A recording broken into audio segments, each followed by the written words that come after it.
Hay un gran deterioro de la educación que no les ha enseñado a los chicos a pensar. Cuanto más jóvenes, más se nota el cambio cultural respecto al apego al trabajo y a la visión que se tenía anteriormente sobre cómo el trabajo te permitía evolucionar y crecer económicamente, socialmente, profesionalmente.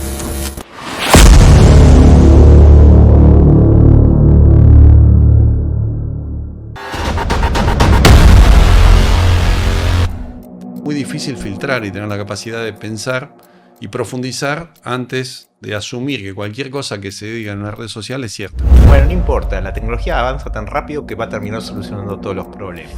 Y esto es algo que mucha gente joven cree porque Elon Musk se volvió una suerte de, no sé, el ídolo de muchos jóvenes, un poco también encarnando este facilismo, este cortoplacismo del que hablamos. ¿Qué le respondes a eso? La tecnología ha contribuido a igualar oportunidades fundamentalmente. El acceso a la información, que hoy es masivo, que está al alcance de cualquiera que tenga una conexión de internet. Cada vez más tenés las mismas posibilidades de estar informado y de educarte y de entender a tu manera lo que está pasando en el mundo, a diferencia de lo que pasaba hace 20, 25 años, no tanto. Este proceso se hace así, invento un nombre. Pepe dijo que se hace de esta otra manera. ¿Quién es Pepe? Porque yo no lo conozco. No, Pepe era el CFO, pero que ya no trabaja más con nosotros hace 5 años. Pero lo habían tomado con una verdad absoluta y nunca se les había ocurrido pensar si eso que hace 5, 10 años se había decidido hacer de determinada manera, todavía seguía teniendo sentido hacerlo o no. En la época de donde hay mucho humo, ¿qué le podrías comunicar a esos jóvenes que lamentablemente están creyéndose el humo? No tomen una afirmación, quien sea superior a ellos, como la verdad absoluta.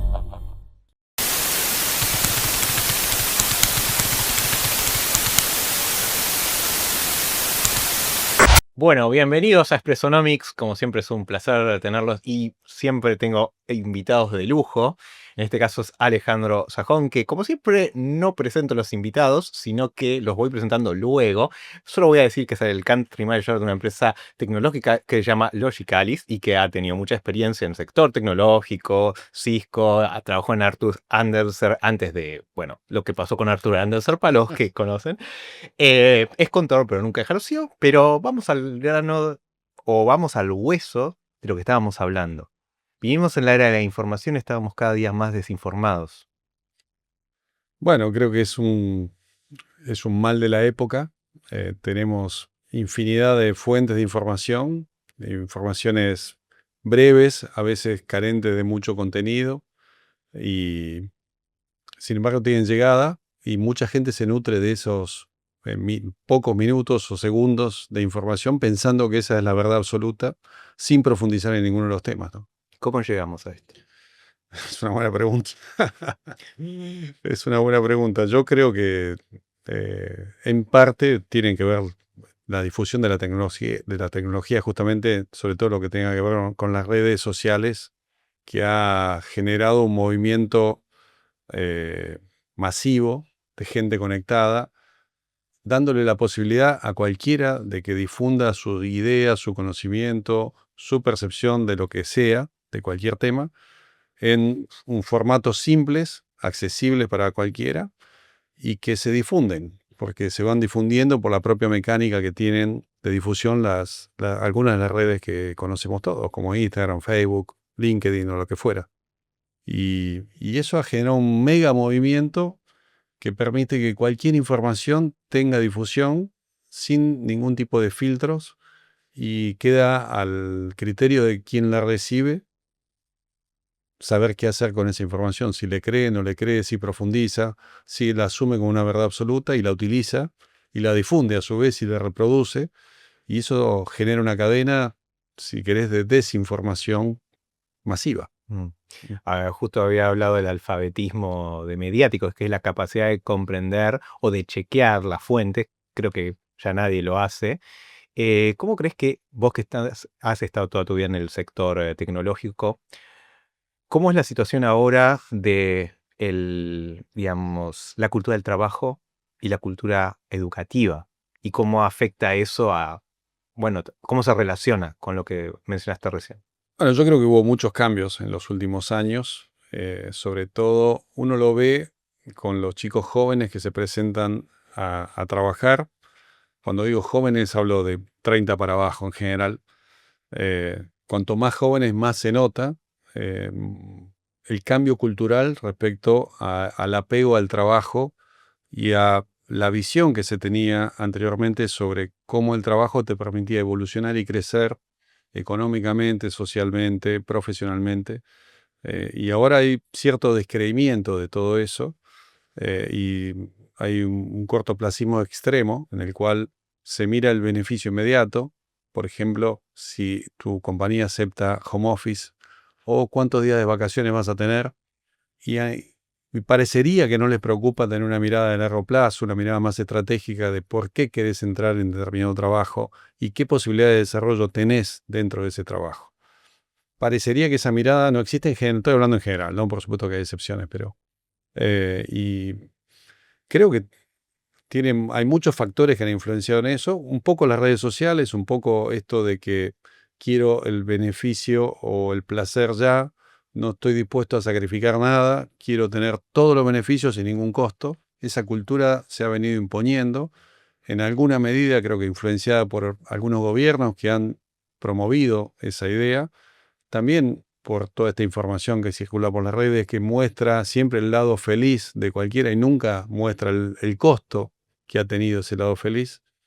Y eso ha generado esta idea o este concepto de que todo es fácil, todo está al alcance de la mano, que tenés derecho a todo, pero que no hay que hacer sacrificios para poder alcanzarlo. Y creo que es una idea que se cae a pedazos, pero hoy es bastante frecuente encontrarse con eso, ¿no? Y también hay un deterioro en la calidad educativa. Uno lo percibe, sobre todo con los chicos jóvenes, que no tienen una formación académica sólida, pero no me refiero al conocimiento, porque el conocimiento está al alcance de la mano. En ChatGPT entras y pones lo que querés o en cualquiera de las otras herramientas de inteligencia artificial, la información la vas a tener. Y la vas a tener bien procesada, bien clasificada, con detalle, con la profundidad que vos le quieras dar. Pero lo que no viene en ese grupo de gente más joven, en general de vuelta, es esa capacidad de pensar y reflexionar y de entender qué es lo que está sucediendo atrás del título, atrás de lo que llama la atención. Creo que ahí hay un gran deterioro de la educación que no les ha enseñado a los chicos a pensar, sino que les dio información que hoy no es necesaria, porque la información está disponible. Quizás tenga que ver con que la tecnología avanza demasiado rápido y él y el sistema educativo no se ha podido adaptar. No sé si es eso, bueno, ahí podemos entrar en discusión, pero quiero saber tu perspectiva, estando en el sector tecnológico. ¿Cómo crees que porque, a ver, se supone hay hay muchas empresas que proveen sistemas de información a escuelas, universidades. Uno pensaría que la adaptación a los nuevos tiempos sería rápida, pero no es así. ¿Qué pasó? Yo no soy un experto en educación, pero creo que la tecnología te brinda la posibilidad de llegar con educación a lugares que antes no se podía llegar. Hoy, por conectividad remota, eh, podés llegar a educar gente que está en lugares también remotos. Y le podés dar la misma oportunidad de educarse y de enseñarle al chico que está en el medio del campo, en la cordillera, a 1500 kilómetros o 2000 kilómetros de un centro urbano, que alguien que está en la ciudad de Buenos Aires, porque la tecnología lo permite. Podés llegar de todas maneras. Hay un gran ejemplo en Latinoamérica, además de muchos otros lugares, pero en Latinoamérica hay un gran ejemplo en Uruguay. Hay un proyecto que se llama Ceibal, que tiene como objetivo educar a los chicos en el idioma inglés. Y como es difícil tener maestros de inglés o profesores de inglés en todos los pueblos o en todas las ciudades del interior de Uruguay, más allá de Montevideo, que es un lugar urbano que tiene más desarrollado ese tema, el gobierno, y esto ha sido una política del Estado en Uruguay. Este podcast está poseído por Sofos, una marca de ropa premium con valores semejantes a los de Verdades Incómodas. ya que queremos que vos seas tu propio diferencial. No olvides de seguirlos en Instagram, @sofos_fearless y sigan incómodos. Invirtió en desarrollar un sistema de educación remoto donde los profesores de inglés están sentados en cualquier lado, en Montevideo, en Buenos Aires, en Santa Fe, en Chaco, donde sea, porque han contratado profesores a lo largo de América Latina, porque no tenían los suficientes en Uruguay, y con eso le dan clases remotas de inglés a los chicos en cualquier lugar. Entonces incorporaron el inglés como una materia más en todas las escuelas públicas de todo el país. Y eso es gracias a la tecnología. Era imposible hacerlo hace 15 años a lo mejor.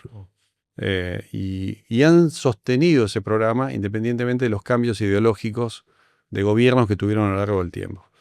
Entonces, yo creo que la tecnología bien usada te permite a lo mejor igualar oportunidades que en el pasado estaban más segmentadas a cierto grupo de gente que tenía el privilegio de haber nacido en determinado lugar o tener ciertas posibilidades económicas que no tenía todo el mundo. Y eso tiende a igualarse con el uso adecuado de la tecnología. Ahora, también la tecnología permite que llegue un volumen de información y un volumen de gente que se supone que está bien informada y bien educada y que es pensante, con sus mensajes, y muchas veces esa información que llega en forma masiva desde diferentes lugares no tiene ningún contenido serio. Hay desde gente que los utiliza con mala intención, por algún beneficio que le pueda sacar, gente que lo hace con objetivos políticos para llenarle la cabeza de determinada manera a la gente, gente que lo hace simplemente porque cree que está haciendo las cosas bien y a lo mejor está pasando información equivocada. Y también hay contenido muy positivo, pero es muy difícil filtrar y tener la capacidad de pensar y profundizar antes de asumir que cualquier cosa que se diga en una red social es cierta. Mm. Quería pedir tu opinión sobre, bueno, Elon Musk es parte de repite un discurso que mucha gente lo cree, sobre todo los fanáticos o fundamentalistas de la tecnología. Dicen, bueno, no importa, la tecnología avanza tan rápido que va a terminar solucionando todos los problemas. Y esto es algo que mucha gente joven cree porque Elon Musk se volvió una suerte de, no sé, ídolo de muchos jóvenes, un poco también encarnando este facilismo, este cortoplacismo del que hablábamos. ¿Qué le respondes a eso? No, yo creo que la tecnología ha solucionado muchos problemas y posiblemente vaya a solucionar infinidad de problemas en el futuro, pero no va a resolver todos los problemas. Por ahora no tiene la capacidad de pensar por sí misma, ni tampoco tiene una moral claramente la tecnología. Ahora, que puedo ayudar no tengo ninguna duda, pero nunca va a resolver todos los problemas. Creo que no va a resolver todos los problemas, por lo menos con la tecnología que tenemos hoy. En el futuro veremos. Ya hablaríamos de ciencia ficción, pero Claro. digamos que en mediano 20 años, o sea, todos los problemas que tienen que ver, por ejemplo, desde económicos, sociales, y ahora tenemos un problema de analfabetismo mediático, bueno, de psicológico, porque estamos hablando también de toda una generación. Hablamos de los jóvenes, aumenta hay un podcast uno de los podcasts que hicimos con Guillermo Pérez Sosto, especialista en jóvenes, aumenta los suicidios en jóvenes, aumenta la ludopatía.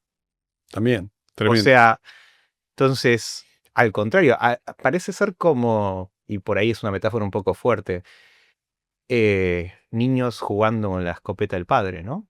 ¿Sería algo así? Bueno, si uno lo mira de un lado pesimista, sí, yo creo que prefiero mirarlo del lado optimista y creo que la tecnología ha contribuido a igualar oportunidades fundamentalmente. El acceso a la información, que hoy es masivo, que está al alcance de cualquiera que tenga una conexión de Internet. Y ahora, hablando de Elon Musk, con la posibilidad de que te conectes desde cualquier lugar a través del sistema Starlink y algunos similares que hay, cada vez más tenés las mismas posibilidades de estar informado y de educarte y de entender a tu manera lo que está pasando en el mundo, a diferencia de lo que pasaba hace 20, 25 años, no tanto. Ni hablar de cuando yo era chico. Digamos, tu única fuente de información era o el diario y empezaba la televisión de alguna manera a cubrir o la radio, y eso era todo. Y ahí sí que estaba muy sesgado con el tipo de información que te brindaban esos medios y las personas que estaban a cargo de esos medios. Y eso era toda tu fuente de información. Si no, tenías que ir a una enciclopedia o a una biblioteca. No era fácil el acceso a la información. Hoy lo tenés todo al alcance de la mano. Entonces yo creo que hay una gran posibilidad para todo el mundo de dar un salto de calidad en materia educativa y en materia de formación profesional, y como propias personas, porque tienen la capacidad de investigar por sí mismos lo que quieran, siempre y cuando tengas esa capacidad de pensar, de filtrar, de entender qué cosa es cierta, qué cosa puede no ser cierta. Entender, y esto no tiene solo que ver con la tecnología, que la plata no se hace en 24 horas, que no vas a hacerte millonario porque juegues a una criptomoneda o porque apuestes a una acción X de una tecnología, sino que es un proceso en el cual tu trabajo tiene que ser entender lo que estás haciendo y tener una estrategia como para poder desarrollar a lo largo del tiempo, ¿no? Y en cuanto al largo plazo, a la cultura del trabajo, ¿qué aprendiste de alguien que yo creo que admiras mucho por lo que hablaste de Guillermo Vilas? Bueno, Guillermo Vilas, creo que para los que tenemos nuestra edad, ¿eh? Fue un ejemplo en su momento, porque el tipo hizo, tal vez no tenía el talento, que han tenido otros tenistas, como hablamos antes, Federer o alguno de la época de Guillermo, como Bjorn Borg, por ejemplo, pero tuvo una capacidad de superación, de trabajo, de constancia y perseverancia, de buscar el objetivo a cualquier costo, y él fue responsable del fenómeno del tenis en Argentina, que era un deporte de élite, y de golpe se transformó en un deporte popular. Y siguió. Esto pasó hace 50 años más o menos, creo que sí, 70 y algo. Y sigue siendo hoy un deporte popular, que cuando viene un campeonato de tenis importante, se vive a cancha llena, o la Copa Davis es a cancha llena, y es una herencia de alguien que por su propia convicción y con los medios que tenía, vivía en Mar del Plata, no era que estaba en un centro de desarrollo tenístico de super nivel, logró superar todos los obstáculos e imponer un deporte en Argentina, y tal vez con repercusión en otros países de América Latina, que no existía hasta ese momento como deporte popular, ¿no? Algo que admiro mucho de Vilas, mi viejo, yo lo conocí a Vilas a través de mi viejo, y es algo que vos también dijiste, y que se contrapone mucho a la cultura del cortoplacismo. Muchos ven el resultado, ven a alguien exitoso y dicen, es fácil alcanzar el éxito, pero no ven el esfuerzo detrás. Ya sea un empresario que está trabajando, o alguien que emprende una empresa, que puede estar 12 horas trabajando, que ha fracasado un montón de veces. Y un poco con Vilas creo que me parece una linda metáfora o ejemplo, sobre todo en la época de donde hay mucho humo, por decirlo. ¿Qué le podrías comunicar a esos jóvenes que lamentablemente están creyéndose el humo? No, el mensaje que siempre trato de pasar en cualquier charla que tengo con los chicos que entran, sobre todo en la compañía, es de que entiendan para qué están, por qué están, qué quieren hacer, a dónde quieren llegar, qué necesitan para llegar a donde quieran llegar. Que tengan una mirada un poco más de largo plazo, porque no se consigue todo en 24 horas. Es falso, pero suena súper lindo que alguien te muestre siempre el lado feliz de la vida en las redes sociales y no se esté mostrando el costo que esos momentos de felicidad puedan tener. Siempre hablamos con un amigo, Miguel Odierna, que Está acá con está nosotros. acá con nosotros. Qué fácil es ver la punta del iceberg y qué difícil es ver todo lo que está abajo y cómo se construyó eso. Es muy común ver el instante de felicidad, pero atrás de eso, ¿qué hay? Y hay trabajo, hay sacrificio, hay perseverancia, hay una estrategia, hay educación, hay capacidad de superar las frustraciones. Y todo eso en general pasa desapercibido porque brilla mucho más la foto linda. Y en cuanto a lo personal, vos tenés una trayectoria realmente envidiable, has trabajado mucho en muchas empresas. ¿Cuál fue esa frustración que tuviste que superar para llegar? acá, a donde estás ahora? Bueno, un montón, pero diría que una de las cosas eh, que más me costó es manejarte dentro de la política que existe dentro de las empresas. Hay cosas que son de sentido común y que parecen obvias, que hay que hacer o que hay que decir, y te encontrás con que por cuestiones políticas internas, por intereses de otras personas, por compromisos que se pueden haber tomado, o simplemente por el ego de tu jefe o de otras personas que tienen una posición superior a la tuya, no se hacen o se hacen de una manera que vos considerás equivocada y cuesta mucho aceptar o convivir con eso, tratando de siempre mantener vos tu concepto, tu línea, tu pensamiento, negociando esa situación para llevarla adelante de cualquier manera, de llevar adelante tu idea de cualquier manera, sin romper todo, porque lo más probable es que te termine rompiendo a vos. Sin perjudicarte. Exactamente, sí. ¿Y cómo vos has manejado tu ego? Porque todos lo tenemos. Bueno, yo creo que sí, todos tenemos el ego y me parece que cuanto más chico sea tu ego, mejor te va a ir, aunque parezca una contradicción, pero me parece que si vos te manejás en el ambiente profesional o personal en el que vos te desarrolles de una manera que sea humilde, que sea con un oído de aprendizaje, entendiendo que no sabes todo, que no tenés respuestas para todos, comunicando de manera abierta lo que realmente crees que tenés que decir o cómo crees que deben ser las cosas, pero dispuesta a escuchar otras ideas y tomarlas si son mejores que las tuyas. Me parece que eso te da un posicionamiento mucho más tranquilo, mucho más reflexivo y a la larga te hace mucho más fácil la vida dentro de la organización o dentro de lo que estés haciendo, porque te aprendes de los demás y no tenés necesidad vos de tratar de demostrar que sabes todo, porque nunca nadie sabe todo. Y es un error que yo veo con bastante frecuencia, que hay gente que cree que porque tiene una posición X de gerente, director, vicepresidente, lo que fuera, tiene que ser el dueño de la verdad y no acepta otras opiniones. Está cambiando, creo que cada vez más eso, pero en el pasado era muy frecuente encontrarse con eso. Lo dijo tal, entonces es la verdad absoluta, hay que seguirlo y si no lo seguís, tenés un problema. Y no había lugar para un disenso profesional, para un disenso de aprendizaje, sino que era casi un modelo verticalista, pseudo-militar en algún punto. Sí, la falacia de la autoridad, moto de Michael Porter, me suena por eso, ¿no? No, digo, a ver, para muchos sigue siendo un ídolo y todo, pero hay una idea eso de seguir ciegamente a alguien porque tiene una fama de gurú, ¿no? Eso por un lado por otro lado diría que eso del lado del gurú, pero por otro lado digo, también es más cómodo para quien tiene que seguir a alguien, simplemente seguirlo, porque en definitiva la responsabilidad es del otro y nunca te haces responsable de nada, nunca te haces responsable de ninguna decisión. Son órdenes superiores, son el jefe mandó esto, está escrito el proceso y es así.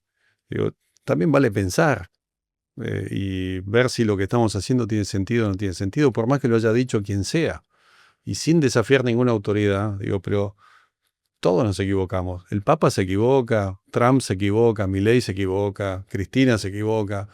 Digo, te doy ejemplos de todo tipo, y dentro de las empresas ni hablar. Hay errores de todo tipo, errores de proceso, errores de visión, errores de mercado, errores por el ego, errores por intereses económicos. Todos nos equivocamos. Entonces, pensar que el que ostenta una posición tiene la verdad es absurdo, pero pasa. Creo que cada vez menos. Si querés, es un lado positivo que veo en los jóvenes. Son mucho más desafiadores de las verdades escritas de lo que éramos tal vez nosotros a los 20 o 30 años. Antes habías hablado de la capacidad de hacer filtro, de interpretar, justamente de informarse. ¿Cómo logramos esa capacidad hoy en día? Porque si la educación no nos provee y si un joven a alguien, ¿qué le decís a esos jóvenes? ¿Cómo te formás para tener esa capacidad? Yo creo que tenés que enseñarles a pensar. Ay, en definitiva. ¿cómo se hace eso? Bueno, me parece que es un poco algo que se transmite en el día a día a través de esto que comentaba antes, teniendo una actitud de escucha y permitiendo la participación de otros y dándole feedback de una manera constructiva, como para que, de vuelta, no tomen una afirmación de quien sea superior a ellos en la posición que tengan en una organización como la verdad absoluta, sino que les permitas el intercambio de ideas y que creo que es muy formativo, porque vos cuando exponés algo y viene un feedback constructivo, aprendés y estás aprendiendo todo el tiempo.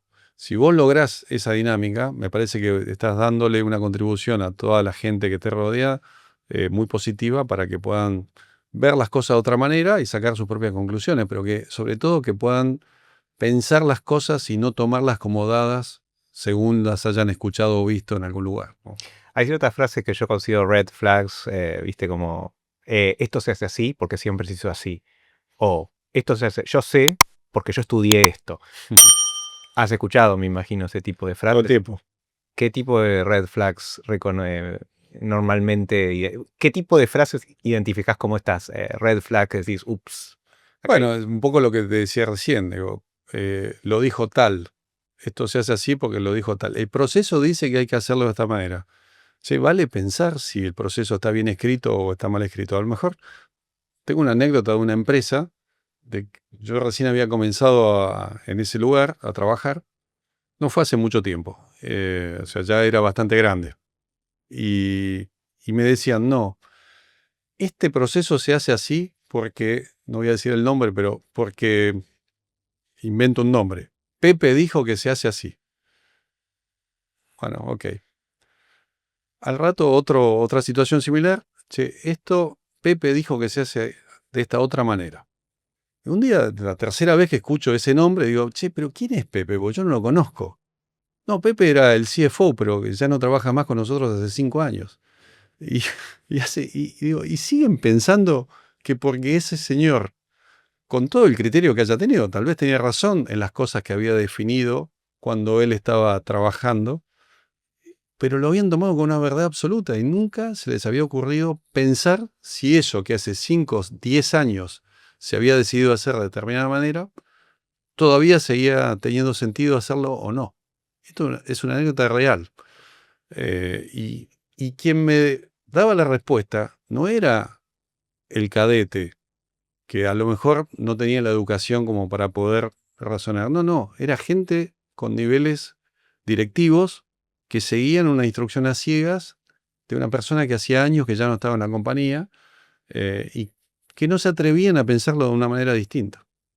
Y esto puede ser muy perjudicial, sobre todo en un sector como el tecnológico. ¿Cómo definirías estructuralmente el sector tecnológico para que la gente que no está en el sector entienda? Porque es un sector volátil, no en el sentido de las criptomonedas, volátil en el sentido que hay un cambio constante, que hay empresas que la rompen y 5 años después quieran porque aparece una... La innovación es una constante y el que no innova muere. Hay excepciones que se mantienen, no diremos cuáles, pero bueno, lo cierto es que se mantienen básicamente porque tienen un piso y es una de las características del sector también, que en cierta forma frena la innovación, ¿no? Sí, tu pregunta es muy amplia, pero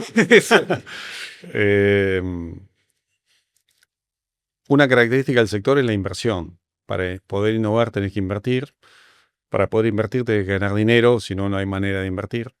Entonces, es una rueda que siempre está girando y si no invertís, seguro que te va a pasar la tecnología por encima y vas a quedar obsoleto rápidamente.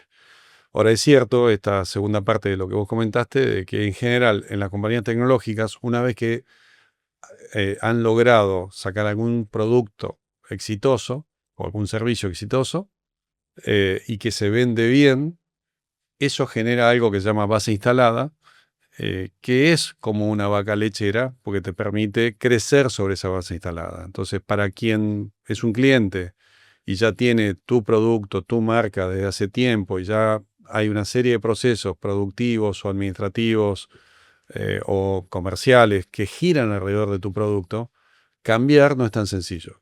Entonces, es mucho más sencillo sacar la nueva versión de software, que decir, bueno, tiro todo esto que invertí y empiezo de vuelta, con otra marca, con todo el costo que eso tiene. Migrar la información, cambiar los procesos, hacer la inversión monetaria, que suele ser significativa cuando uno compra algo nuevo, cambiar la cultura de las personas y la educación de las personas que están involucradas en los procesos. Entonces, hay un poco ese juego de innovación y base instalada todo el tiempo. Tal vez el hecho de tener esa base instalada que te permite vender upgrades o renovaciones es lo que financia de alguna manera la innovación. O al revés, puede salir el tiro por la culata y al final lo que pasa es que lo barato sale caro o la ganancia a corto plazo viene otra empresa y te pasa por arriba. Puede pasar y ha pasado 1000 veces en el sector tecnológico. Hay empresas que eran monstruos que hoy no existen más. No sé, se me ocurre por nombrar una, Bull, que era una empresa de computación que competía con IBM en los años 70 u 80. Hoy no existe, o Unisys, no existe, no es que no existen, pero han visto reducido su tamaño significativamente y tienen una participación mucho menor. O han tenido que reorientar su negocio a otro tipo de actividades, porque donde estaban ya no podían seguir haciendo lo mismo porque otros competidores le pasaron por encima, ¿no? En el caso de Bull, que había leído sobre el caso, igual no estoy tan familiarizado, pero me gustaría, desde tu perspectiva, habiendo estado tanto tiempo en el sector, ¿qué se puede aprender del caso de Bull? No, creo que es la innovación que vos mencionabas antes. No innovaron. No tuvieron la capacidad de... Yo no diría que no innovaron, no tuvieron la capacidad de avanzar a la misma velocidad que avanzó el mercado. No conozco el detalle, porque nunca trabajé en Bull, ni tengo tanta gente conocida que lo haya hecho, pero creo que no tuvieron la velocidad, sobre todo. El mercado empezó a correr a una velocidad más alta y ellos tal vez se quedaron con esto de la base instalada, se sintieron cómodos, zona de confort otra vez, y bueno, esa carrera en general te sale mal. Te sale mal. Contame qué es el ego hacking. Cambiamos de tema. Vamos así. El ego hacking es un concepto. No, a ver, tiene que ver porque muchos de los por ahí un poco antes vale la pena aclarar de que en la política en el sector privado existe tanto como en el sector público, solo que en el sector público se nota más. Claro. Entonces puede haber ineficiencias porque hay gerentes o gente que ocupa altos cargos directivos que toman malas decisiones por ego, por miedo. Entonces, vos estás escribiendo, aclaro, está a punto de salir un libro que Alejandro va a escribir con Silvina, ahí está, perdón. Sí. La apellida así. Silvina Merdez. Se me llama Merdez. Sobre este tema, porque, a ver, es sobre liderazgo en realidad. Sí. ¿Y qué es entonces en este contexto el ego hacking? Es un concepto que discutimos con Silvina para darle un nombre en definitiva, pero de alguna manera es desafiar a tu ego. El libro lo que propone es un ejercicio en el cual desafíes a tu ego. Y cuando lo leemos, hoy te lo contaba más temprano, lo leemos y lo comentamos con Silvina y decimos, che, pero no escribimos nada innovador. Y es verdad, es simplemente, o intenta ser, un compendio de sentido común, de cosas que parecen obvias y que sin embargo no suceden. Y no suceden por el nivel de ego según las distintas personas con el cual actuamos. Entonces, cuando nos creemos dueños de la verdad, cuando creemos que somos invulnerables, cuando nos creemos que tenemos respuesta para todo, que nunca nos podemos equivocar, que no tenemos necesidad de dar explicaciones, cuando creemos que somos los únicos que podemos hacer un trabajo de determinada manera y el equipo no recibe ningún tipo de apoyo o de confianza, en todas esas situaciones el ego juega muy en contra, no solamente del desarrollo del equipo, sino del desarrollo del propio negocio y de tu propio desarrollo. Porque en algún momento te vas a pegar el palo, porque no sos el dueño de la verdad, ni nadie es dueño de la verdad. Entonces, el libro es esto, es un concepto en el cual intentamos ayudar a que cada uno, en su posición de líder, la que sea, reflexione sobre cómo está llevando adelante ese liderazgo, tratando de darle algunas pautas de lo que nosotros entendemos que sería mejor desde el punto de vista profesional y sobre todo desde el punto de vista de acompañar a los equipos en el crecimiento. Que no sea un lugar en el cual el líder es el único que se desarrolla, el único, no solamente hablo de lo económico, sino también desde el punto de vista profesional, desde el punto de vista de su carrera, desde el punto de vista social, sino cómo un verdadero líder puede ayudar a todo el equipo a crecer y, por lo tanto, a crecer a su compañía también. Vos has ocupado cargos de líder una función de líder durante muchos años de tu carrera. ¿Hubo algún momento en donde el ego te jugó una mala pasada? ¿Y qué aprendiste? O sea, ¿qué consejo te darías a vos mismo en ese sentido? No, siempre hay momentos donde el ego te juega una mala pasada. Y yo creo que, no me acuerdo ahora nada en particular, pero creo que lo que aprendés siempre es que tenés que volver a las fuentes y volver a tener presente que no sos el dueño de la verdad, que tenés que aprender de los demás, que tenés que mostrarte como sos, comunicar lo que realmente sentís y ser abierto en la comunicación, estar dispuesto a escuchar. Eso es lo que me pasa cuando alguna vez te crees que sos más que otro. Tenés que volver atrás y decir, no, pero esto lo tenemos que hacer de otra manera. Y funciona. Yo creo que funciona. Y funciona bien. Y la gente te recepciona bien y realmente dejás de ser jefe para ser líder. Es otro concepto totalmente distinto. En el libro también lo mencionamos de alguna manera. Se ha hablado 1000 veces de esto, no es nada original. Pero es muy distinto tener un jefe con autoridad que un líder con autoridad. ¿Cuál es la diferencia? La diferencia es que el líder realmente transmite empatía, conocimiento, logra que la gente lo siga por convicción, porque se siente contenida, porque le gusta hacer ese trabajo, el que sea, porque se siente complacida de trabajar para alguien que reconoce su esfuerzo. El jefe es el jefe, nada más, y haces las cosas porque te lo dice, porque no te queda otra opción. Muchas veces lo haces contra tu propia voluntad, sin ningún grado de satisfacción, sabiendo que todo el beneficio se lo lleva a él. Una actitud muy típica que, insisto, cada vez se ve menos, pero todavía se ve. El jefe es el dueño de los méritos, el equipo el dueño de los errores, ¿no? Esto se veía mucho en el pasado, ahora te diría que bastante menos, pero no hay nada más desmotivador que eso, que vos haces un trabajo, si sale bien es mérito del jefe, si sale mal es tu problema. Conocí la serie Dilbert. Sí. Y hay Genial. Sí. Sí. Y un poco a través del humor supo mostrar esas miserias, ¿no? que ocurren.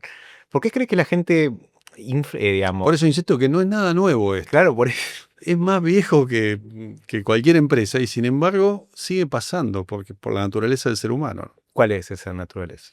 No, esta naturaleza de el ego te controla. Nosotros en el libro una de las cosas que decimos es tenés que vos controlar tu ego. Si el ego te controla, estás en el horno. No te va a ir bien. A nivel específico de la cultura argentina también veníamos hablando un poco de ciertos problemas culturales que tenemos los argentinos, el cortoplacismo, la viveza criolla, el tema de aparentar en lugar de ser, ¿no? Y bueno, en ese sentido el ego, bueno, los argentinos tenemos medio fama, ¿no?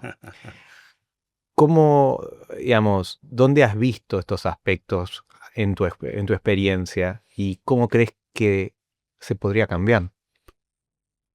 Creo que hay mucho de formación, de educación que hablábamos antes.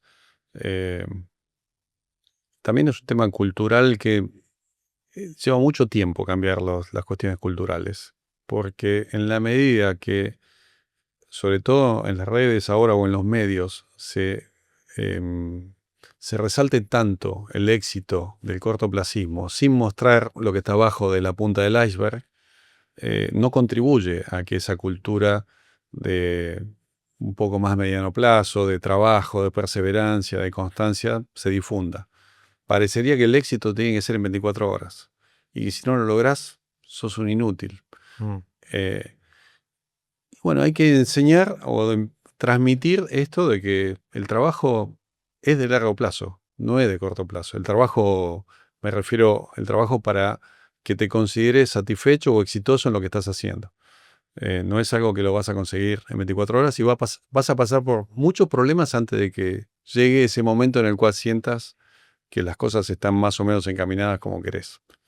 Entonces, ¿cómo lograrlo? No sé, me supera la pregunta. Creo que cada uno... De lugar, digamos. Claro, cada uno desde su lugar, lo que deberíamos tratar de hacer es transmitir esto, sobre todo a las nuevas generaciones, para empezar a difundir algo distinto de lo que se escucha habitualmente. Como te digo, que hace mucho ruido y parece todo muy lindo y muy fácil, y no es así. Justo habíamos hablado también de, bueno, el CryptoGate, de lo que pasó con la criptomoneda de Milei y todo eso. Pero es un síntoma de algo ya que viene pasando hace mucho. ¿Qué le puedes decir a la gente que no sabe mucho de criptomonedas? Porque lo que pasó en Argentina después de esto es que un montón de medios empezaron a, vos lo dijiste, a hablar del tema sin saber, cosa que los argentinos es un deporte nacional. Y es algo grave también, porque ¿qué caracteriza al mercado de las criptomonedas y cuál es la creencia más, digamos, dañina que hay, que ha llevado, bueno, a un montón de ludopatía, porque es eso al fin?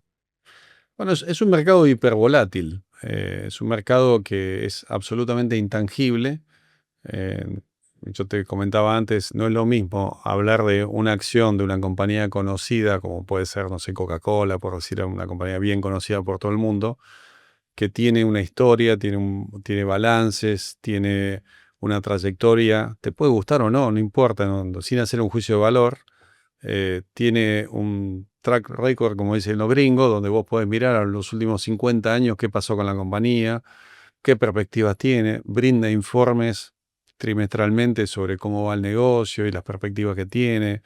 Los ejecutivos son conocidos, tiene una marca muy reconocida en todo el mundo. Y eso te puede dar una idea de qué es ese negocio de Coca-Cola o de la compañía que sea. Que una criptomoneda que tiene vida muy corta, el negocio es intangible, es absolutamente electrónico. No te queda muy claro cómo se genera valor atrás de ese negocio, por qué una criptomoneda vale 100 y otra vale 1, y por qué mañana la que vale 100 puede valer 1 y la que vale 1 puede valer 100, porque hay un mundo especulativo atrás de las cripto enorme.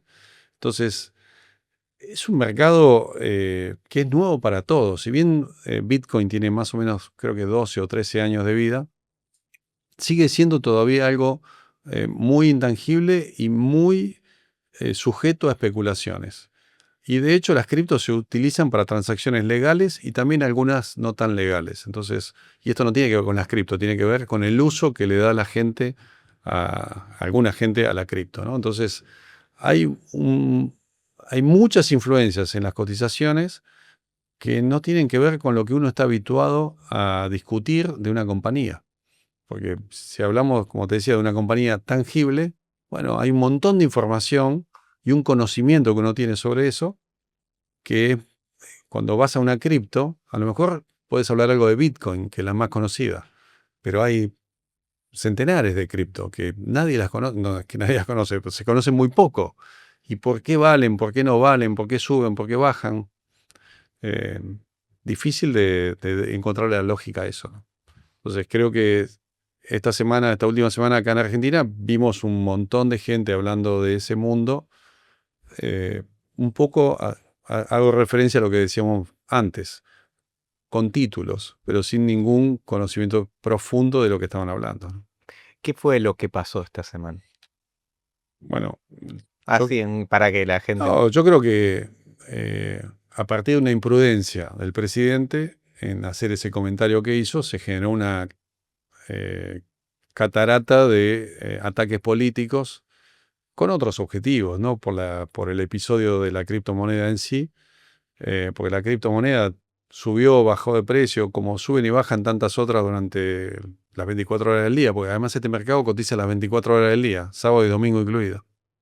Se hizo un uso político de un error. Me parece que no es algo que no debiera haber hecho o debiera haberlo hecho de una manera más prudente. Y bueno, después ya son temas políticos, ¿no? No, pero yendo al tema de la criptomoneda, esto no es la primera vez que pasa, habías hablado del caso de la cripto de Trump, o sea, pero pasa todo el tiempo, digamos. Pasa todo el tiempo y pasa que suben y bajan sin que se encuentre mucho el sentido de por qué pasa. Especulación, Sí, psicología. te contaba el caso de la moneda que salió, creo que el 18 de enero, 2 días antes que asumiera Trump, hace un mes, que el día que salió al mercado subió 500%. Hoy vale menos de la mitad de lo que valía en ese momento. ¿Y por qué subió 500%? No sé, yo no lo sé y no creo que nadie lo sepa. Creo que son movimientos especulativos, apuestas, que si te salen bien te podés convertir en millonario en 24 horas. Si te salen mal, podés perder el capital que hayas invertido en el mismo plazo. Porque en ese mercado cada vez que alguien gana, alguien pierde. Entonces, y fue lo que pasó con esta moneda, con esta cripto Libra esta semana. Si fue un movimiento especulativo, obviamente fue un movimiento especulativo como todos los que vemos a diario en ese mercado, cada vez que sale una moneda nueva o incluso con las que ya cotizan. Incluso podría darse el caso, y seguramente los ha habido, de gente que lo haga intencionalmente para hacerlo, sacar provecho de eso. Claro, o sea, sí, definitivamente. Y tampoco, no hay mucha regulación tampoco, porque no puede haberla. Es justamente una de las características que tiene, es que es un mercado totalmente regulado. No hay eh, una Security Exchange Commission para las cripto o la Bolsa de Comercio de Argentina, el mercado de valores acá en Argentina, ¿no? No hay. Es un mercado de libre cotización y de altísima especulación. Entonces, si vos entrás a jugar en ese mercado, sabés la regla del juego. O sea, teóricamente sabés la regla del La juego. mayoría no lo sabe, Bueno, y ahí está el tema de la educación. La regla de juego esto es un mercado especulativo. Si entrás y la pegás, es como una timba, ¿no? En el lenguaje nuestro. Si la pegás, ganaste, sacaste el pleno del casino y sí, te llevas un paquete de plata en poco tiempo. Si no la pegás, alguien se lleva el paquete de plata tuyo en el mismo corto tiempo. ¿Y qué Y hacemos? cuando la pegás, si no, es realmente muy difícil. Es suerte, sí, es suerte, te diría, pero yo creo que si le pones de vuelta una mirada a largo plazo, puede ser que sea un buen negocio. Ahora, si estás mirando el día a día, y la vas a pasar mal. Bueno, volvemos al tema de la desinformación, de la educación, y no hablo de educación financiera porque lo hemos cubierto en este podcast, sino de la educación del sentido común, la educación de aprender a pensar, ¿no? Como que las cosas se van conectando. Además de Vilas, ¿qué otro maestro tuviste en la vida? Bueno, tuve muchos maestros a nivel profesional. Tuve varias personas que tuvieron mucha influencia en enseñarte, justamente transmitirte cómo enfrentar equipos, cómo enfrentar desafíos profesionales, económicos, empresariales, personales. Entonces, no podría nombrarlo, hay mucha gente, pero mucha gente, sobre todo del ámbito del trabajo, que gente en general que era bastante mayor que yo, que tuvo la paciencia y la capacidad de transmitir su conocimiento y su experiencia, y eso es lo que yo trato de hacer ahora también, a jóvenes, como era yo en ese caso, hace 40 años, que bueno, tuvieron la apertura como para educarte de alguna manera. La educación que no te da la facultad, no te la da la escuela, sino esto de enseñarte a pensar, de entender todos los factores que pesan en un hecho económico o empresarial o personal, y evaluarlo de distintos ángulos, tomar una decisión un poco más pensada, aprender de la experiencia justamente y de gente que ya ha pasado por esas situaciones y ya pensó qué hacer y ya actuó. Y bueno, te transmiten esa experiencia y eso es muy valioso, ¿no? Eso sería un buen consejo para un joven. Hay mucha ansiedad en los jóvenes por todo esto de el corto plazo, querer ser rico, el ya. Sí. Quizás no escuchan esa experiencia. Bueno, de hecho, la degradan un poco a veces. Sí, pero también creo que es un problema de los que tenemos esta edad, que a veces tampoco sabemos transmitirlo. Y creo que son cosas que hay que transmitir, no dándole una lección, sino comentando la experiencia con la humildad de contarle los errores que cometiste y no lo genial que estuviste en resolver una situación. Porque eso causa mucho rechazo y creo que es una equivocación que nuestra generación, mi generación, no la tuya, pero mi generación, comete ese error muchas veces. Te da sentencias de que la posta de cualquier cosa la sé yo porque ya tengo 60 años. Y si vos transmitís de esa manera, no llega. Creo que si lo tratás de contarle la historia y explicarle por qué hiciste lo que hiciste, aunque el hecho final sea el mismo, la forma en que comunicás es totalmente diferente y tiene una llegada también completamente diferente y una receptividad que no lográs de la otra manera. En el libro me imagino que habrá muchos de esos ejemplos, así que podemos... Hay ejemplos, tratamos de tomar ejemplos de la vida real, en algunos casos de empresas conocidas y situaciones más o menos conocidas, otras por ahí no tanto, pero sí, la comunicación es una parte importantísima de la educación, creo.